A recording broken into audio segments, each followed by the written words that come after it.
നമസ്കാരം. എല്ലാ മാന്യ സുഹൃത്തുക്കൾക്കും സിനിമ എന്ന യൂട്യൂബ് ചാനലിന്റെ ഏറ്റവും പുതിയ വീഡിയോയിലേക്ക് സ്വാഗതം. ഞാനിന്ന് നിങ്ങൾക്ക് മുമ്പിൽ വന്നിരിക്കുന്നത് മാർക്കോ എന്ന് പറയുന്ന സിനിമയുടെ ബോക്സ് ഓഫീസ് കണക്കുകളും അതുപോലെ തന്നെ ഐഡന്റിറ്റി എന്ന് പറയുന്ന സിനിമയുടെയും ബോക്സ് ഓഫീസ് കണക്കുകൾ ഒരുമിച്ച് ഒരു വീഡിയോയിലൂടെ നിങ്ങളുമായിട്ട് പങ്കുവെക്കാൻ എന്ന് കരുതിയാണ്. ഇന്ന് ചെയ്യുന്ന രണ്ടാമത്തെ വീഡിയോയാണ്. രണ്ടാമത്തെ വീഡിയോയുടെയും തുടക്കത്തിൽ തന്നെ നാക്ക് ഉളുക്കുന്നു എന്നുള്ളത് വളരെ രസകരമായിട്ടുള്ള ഒരു കോ ഇൻസിഡൻസ് ആയിട്ട് തോന്നുന്നു. എന്ത് തന്നെയാലും മാർക്കോ എന്ന് പറയുന്ന സിനിമ 100 കോടി നേടി എന്നുള്ള ഒഫീഷ്യലായിട്ടുള്ള രീതിയിൽ തന്നെ കണക്കുകൾ പുറത്തു വന്ന് നിങ്ങൾ കണ്ടിട്ടുണ്ടാവും. അതുപോലെ തന്നെ ഐഡന്റിറ്റി ഒരു സൂപ്പർ ഹിറ്റിലേക്ക് പോയി എന്നുള്ള കണക്കുകളും നിങ്ങൾ കണ്ടിട്ടുണ്ടാവും. എന്നാൽ യഥാർത്ഥത്തിൽ മാർക്കോ 100 കോടി നേടിയോ എന്ന് ചോദിച്ചാൽ ഇല്ല എന്ന് വേണം ഉത്തരം പറയാനായിട്ട്. അതുപോലെ തന്നെ ഐഡന്റിറ്റി സൂപ്പർ ഹിറ്റിലേക്ക് പോകുന്നോ എന്ന് ചോദിച്ചാൽ കാത്തിരുന്ന് തന്നെ കാണേണ്ട കാര്യമാണ് എന്ന് വേണം പറയാൻ. ചിത്രം സാമ്പത്തിക ലാഭം നേടുമോ എന്ന് പോലും സംശയമാണ്. കാരണം വലിയ ബഡ്ജറ്റാണ് എന്നുള്ള കാര്യം ഒരു നേരായ രീതിയിലൂടെ അല്ലാതെ അറിയാൻ സാധിച്ചു. ഏകദേശം 40 കോടിക്ക് മുകളിൽ സിനിമയുടെ ബഡ്ജറ്റ് വന്നിട്ടുണ്ട് എന്നാണ് അറിയാൻ സാധിക്കുന്നത്. ഞാൻ പറയുന്നത് ഐഡന്റിറ്റി എന്ന് പറയുന്ന സിനിമയെ കുറിച്ചാണ്. അത് എനിക്ക് തോന്നുന്നു ആ സിനിമ കാണുന്ന എല്ലാവർക്കും തന്നെ മനസ്സിലാവും ഏകദേശം ആ ഒരു റേഞ്ചിൽ തന്നെ സിനിമയുടെ ബഡ്ജറ്റ് വന്നിട്ടുണ്ട് എന്നുള്ളത്. മാത്രമല്ല വലിയ രീതിയിലുള്ള ഷൂട്ടിങ്ങും കുറെ ദിവസം ഷൂട്ട് ചെയ്തൊക്കെ ആയിട്ടുള്ള ഒരു സിനിമയാണ്. എല്ലാ മോഡേൺ ആയിട്ടുള്ള എക്യുപ്മെന്റ്സും യൂസ് ചെയ്തിട്ട് നല്ല സ്റ്റാൻഡേർഡ് ലെവലിൽ തന്നെ ഷൂട്ട് ചെയ്തിരിക്കുന്നത് കൊണ്ട് ഈ പറഞ്ഞ 40 കോടി എന്ന് പറയുന്ന ഒരു തള്ളായിട്ട് എനിക്ക് തോന്നുന്നുമില്ല എന്നുള്ളത് കൂടി പറയേണ്ടതുണ്ട്. പക്ഷെ ഒരു സൈറ്റുകളിൽ നിങ്ങൾക്ക് ആ 40 കോടി എന്നുള്ളത് അറിയാൻ സാധിക്കത്തില്ല. എന്നാൽ ഞാൻ പറഞ്ഞത് നല്ല രീതിയിൽ തന്നെ വിശ്വസിക്കാവുന്ന രീതിയിലുള്ള കണക്കാണ്. 40 കോടിയായിരിക്കാം സിനിമയുടെ ബഡ്ജറ്റ് വന്നിരിക്കുന്നത്. അതുകൊണ്ട് തന്നെ കളക്ഷനിന്റെ കാര്യത്തിൽ ഒരല്പം പുറകോട്ട് പോവുകയാണെങ്കിൽ ഭീമമായിട്ടുള്ള നഷ്ടമുണ്ടാവും. പക്ഷെ അത് നഷ്ടം സഹിച്ചാൽ അല്ലെങ്കിൽ നഷ്ടം വന്നാലും മേത്ത് തട്ടില്ല എന്ന് ഉറപ്പുള്ള ആളുകളാണ് ആ സിനിമ പ്രൊഡ്യൂസ് ചെയ്തിരിക്കുന്നത് എന്നുള്ളത് കൊണ്ട് അതിന്റെ കണക്കുകളെ കുറിച്ച് അവർ പ്രതീക്ഷിച്ചിട്ടുണ്ടാവില്ല, അല്ലെങ്കിൽ അവർ വലിയ കാര്യമായിട്ട് കോൺസെൻട്രേറ്റ് ചെയ്തിട്ടുണ്ടാവില്ല. എന്ന് തന്നെയാലും ഐഡന്റിറ്റി എന്ന് പറയുന്ന സിനിമ, ടൊവിനോ തോമസ് നായകനായിട്ട് വന്ന ഈ സിനിമ വേൾഡ് വൈഡ് ആയിട്ട് ഇതുവരെ നേടിയത് എത്രയാണെന്ന് നമ്മൾ നോക്കുകയാണെങ്കിൽ അതിനു മുമ്പ് ഒരു ചെറിയ റിക്വസ്റ്റ്, നിങ്ങൾ ആദ്യമായിട്ടാണ് ഈ ചാനൽ കാണുന്നത്, അതല്ല ഇനിയും നിങ്ങൾ ഈ ചാനൽ സബ്സ്ക്രൈബ് ചെയ്യാത്തവരാണ് എന്നുണ്ടെങ്കിൽ ദയവ് ചെയ്ത് ഈ ചാനൽ ഒന്ന് സബ്സ്ക്രൈബ് ചെയ്യണമെന്ന് ഞാൻ നിങ്ങളോട് വിനീതമായി അഭ്യർത്ഥിക്കുന്നു. ഇത് പൂർണ്ണമായിട്ടും ഒരു സിനിമ ബേസ് ചെയ്തിട്ടുള്ള ഒരു ചാനലാണ്. അതുപോലെ തന്നെ സിനിമ എന്നുള്ളൊരു പേര് നമ്മൾ മാറ്റുന്ന കാര്യമൊക്കെ കൺഫേം ആക്കിയിട്ടുണ്ട്. ഇന്ന് അല്ലെങ്കിൽ നാളെ അത് മാറ്റുന്നതായിരിക്കും. അപ്പോൾ ചാനൽ സബ്സ്ക്രൈബ് ചെയ്യുക എന്ന് മാത്രമേ പറയുന്നുള്ളൂ. സിനിമ എന്നുള്ള പേര് പറയുന്നില്ല. ഓക്കെ, അപ്പൊ നമ്മൾ കാര്യത്തിലേക്ക് വരുന്ന സമയത്ത് ഐഡന്റിറ്റി എന്ന് പറയുന്ന സിനിമ വേൾഡ് വൈഡ് ആയിട്ട് ഇതുവരെ നേടിയിരിക്കുന്നത് 15 കോടി 11 ലക്ഷം രൂപയാണ്. ഒരാഴ്ച പിന്നിട്ടിരിക്കുന്നു. രണ്ടാമത്തെ ഞായറാഴ്ചയാണ് ഇന്ന് വന്നിരിക്കുന്നത്. ഇന്നും സിനിമയ്ക്ക് ഒരു ബേസിക് ആയിട്ടുള്ള കണക്കുകൾ മാത്രമാണ് കാണിക്കുന്നത്. 10 കോടി 11 ലക്ഷം രൂപ മാത്രമാണ് കേരള ബോക്സ് ഓഫീസിൽ നിന്ന് ഈ സിനിമയ്ക്ക് ഇതുവരെ നേടിയെടുക്കാൻ സാധിച്ചത്. 5 കോടിയോളം രൂപ മാത്രമാണ് വിദേശ രാജ്യങ്ങളിൽ നിന്ന് ഈ സിനിമയ്ക്ക് ഒരാഴ്ച കൊണ്ട് നേടിയെടുക്കാൻ സാധിച്ചത്. അതുകൊണ്ട് തന്നെ ഒരാഴ്ച പിന്നിടുന്ന സിനിമ 15 കോടി 11 ലക്ഷം രൂപ നേടിയെന്ന് പറയുമ്പോൾ ഒരു സാധാരണ രീതിയിൽ നമ്മൾ നോക്കുകയാണെങ്കിൽ ടൊവിനോ തോമസ് സിനിമകളെ സംബന്ധിച്ച് നല്ലൊരു കണക്കായിട്ട് നമുക്ക് തോന്നുമെന്നുണ്ടെങ്കിലും ഈ സിനിമയുടെ ബഡ്ജറ്റ് കേട്ടപ്പോൾ എനിക്ക് തോന്നുന്നത് ഇത് അത്ര ശാശ്വതമായിട്ടുള്ള അല്ലെങ്കിൽ ഇത്ര ആശാവഹമായിട്ടുള്ള ഒരു കണക്കായിട്ട് എനിക്ക് തോന്നുന്നില്ല. 40 കോടിയോളം എന്ന് പറയുന്നത് അത് ചിലപ്പോൾ തെറ്റായിരിക്കാം എനിക്ക് കിട്ടിയ കണക്ക്. പക്ഷെ അങ്ങനെ ഒരു കണക്ക് ഞാൻ കേട്ടു, അതായത് കൃത്യമായിട്ടുള്ള രീതിയിൽ നിന്ന് ഞാൻ കേട്ടു. അപ്പോൾ അത് വെച്ച് നോക്കുമ്പോൾ അത്യാവശ്യം നല്ല രീതിയിൽ കൈകൊള്ളാനുള്ള രീതിയിലാണ് ഫസ്റ്റ് വീക്ക് കഴിയുമ്പോൾ കാണുന്നത്. കാത്തിരിക്കാം. എന്തിനേലും നല്ല ഒരു ടെക്നിക്കൽ പെർഫെക്ഷൻ ഉള്ള സിനിമയായിരുന്നു. സിനിമയുടെ സബ്ജക്ട് ഒരു പിടി വിട്ടുപോകുന്ന ഒരു ഘട്ടമുണ്ട്. സിനിമ കണ്ടിട്ടുള്ളവർക്ക് അറിയാൻ സാധിക്കും. ആ ഒരു മേക്കിംഗ് ശൈലിയുടെ പുറകെ അവർ പോയപ്പോൾ സിനിമയുടെ മെയിൻ സബ്ജക്ട് പ്രേക്ഷകരുമായിട്ട് കണക്ഷൻ വിട്ടുപോകുന്നത് നമുക്ക് കാണാൻ സാധിക്കും. ഒരു പക്ഷെ അതായിരിക്കാം സിനിമയ്ക്ക് ഒരു അല്പം താഴോട്ടുള്ള ഒരു ഓട്ടം കാണുന്നത്. മാത്രമല്ല രേഖാചിത്രം എന്ന് പറയുന്ന സിനിമ സൂപ്പർ ഹിറ്റായിട്ട് മാറിയതും ഈ സിനിമയ്ക്ക് ഒരു വലിയ പണിയായിട്ട് മാറാൻ സാധ്യതയുണ്ട്.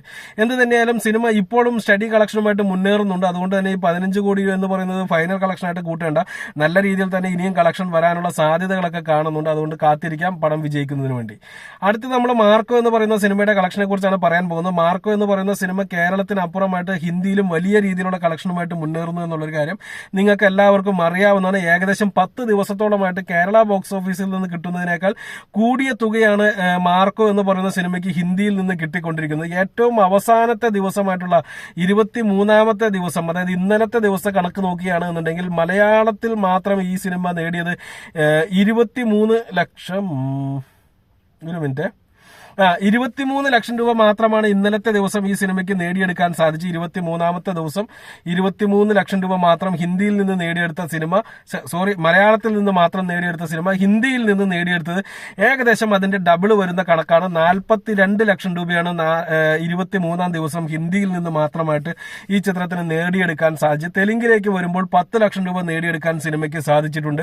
തമിഴിൽ നിന്ന് വരുമ്പോൾ 4 ലക്ഷം രൂപ മാത്രമാണ് സിനിമയ്ക്ക് നേടിയെടുക്കാൻ സാധിച്ചിട്ടുള്ളത്. നമ്മൾ ഓവറോൾ കളക്ഷൻ നോക്കുന്ന സമയത്ത് മാർക്കോ എന്ന് പറയുന്ന സിനിമ ഇന്ത്യക്കകത്ത് നിന്ന് മാത്രമായിട്ട്, വിദേശ കളക്ഷന്റെ എല്ലാം കൂട്ടിയിട്ടല്ല പറയുന്നത്, ഇന്ത്യക്കകത്ത് നിന്ന് മാത്രമായിട്ട് 58 കോടി 15 ലക്ഷം രൂപയോളം കളക്ഷൻ നേടിയെടുക്കാൻ സിനിമയ്ക്ക് സാധിച്ചിട്ടുണ്ട്. ഒരു വലിയ കണക്കായിട്ട് തന്നെ കണക്കാക്കേണ്ടിയിരിക്കുന്നത്, പ്രത്യേകിച്ച് ഉണ്ണിമുകുന്ദനെ പോലുള്ള ഒരു താരത്തിന്റെ സിനിമ 58 കോടി 15 ലക്ഷം രൂപ ഇന്ത്യക്കകത്ത് നിന്ന് നേടിയെന്നുണ്ടെങ്കിൽ കേരള ബോക്സ് ഓഫീസിൽ നിന്ന് 41 ലക്ഷം രൂപ സിനിമയ്ക്ക് നേടിയെടുക്കാൻ സാധിച്ചിട്ടുണ്ട്. ഹിന്ദിയിൽ അതേസമയം തന്നെ ഹിന്ദിയിൽ 11 കോടി 50 ലക്ഷം രൂപയോളം നേടിയെടുക്കാൻ സിനിമയ്ക്ക് സാധിച്ചിട്ടുണ്ട്.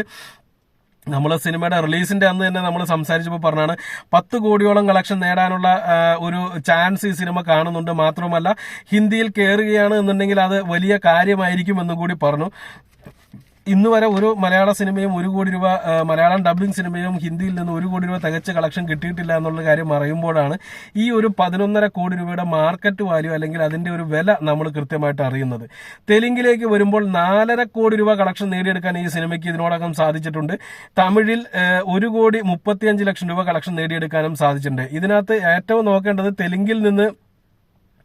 ഹിന്ദിയിൽ നിന്ന് 11 കോടി 50 ലക്ഷം രൂപ നേടിയെന്ന് പറയുമ്പോൾ കഴിഞ്ഞ ദിവസം കൂടി 42 ലക്ഷം രൂപ ഹിന്ദിയിൽ നിന്ന് കളക്ഷൻ വന്നിരുന്നു എന്നുള്ളത് ഓർക്കുക. അത് വെച്ച് നോക്കുമ്പോൾ സിനിമ ഹിന്ദിയിൽ 15 കോടിക്ക് മുകളിൽ കളക്ഷൻ നേടാൻ, അതായത് ഇനിയൊരു 3.5 കോടി രൂപ കൂടി സുഖമായിട്ട് നേടുമെന്നുള്ളത് കണക്ക് കൂട്ടുക. അപ്പോൾ 15 കോടി രൂപ കൂടി 15 കോടിയോളം ഹിന്ദിയിൽ നിന്ന് നേടിയെടുക്കാനുള്ള സാധ്യത കാണുന്നുണ്ട്. അടുത്തത് വേൾഡ് വൈഡ് ആയിട്ട് നമ്മൾ നോക്കുന്ന സമയത്ത് സിനിമ 100 കോടി നേടി എന്നുള്ള ഒരു കണക്കുകളൊക്കെ നിങ്ങൾ കിട്ടിയിട്ടുണ്ടാവും.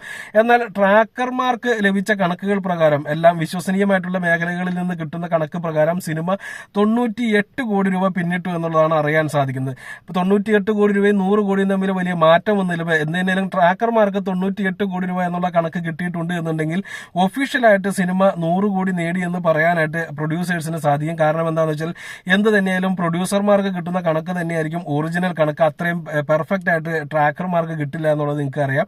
അപ്പൊ എന്ത് തന്നെയാലും ഒരു 2 കോടി രൂപയുടെ 1.5 കോടി രൂപ 2 കോടി രൂപയുടെ മാറ്റം മാത്രമാണ് ഇവിടെ കാണാൻ സാധിക്കുന്നത്.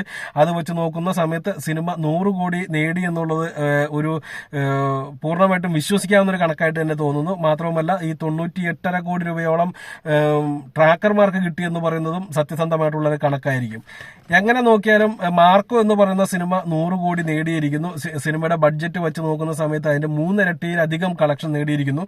ഇന്നും ഹിന്ദിയിൽ നല്ല രീതിയിൽ തന്നെ കളക്ഷനുമായിട്ട്, അതായത് 50 ലക്ഷം രൂപയോളം കളക്ഷൻ ഇന്നും സിനിമയ്ക്ക് നേടിയെടുക്കാൻ സാധിക്കുന്നുണ്ട് എന്നുണ്ടെങ്കിൽ ഹിന്ദിയിൽ ഇനിയും സിനിമ മുന്നോട്ട് പോകുമെന്ന് തന്നെ വിശ്വസിക്കുന്നു.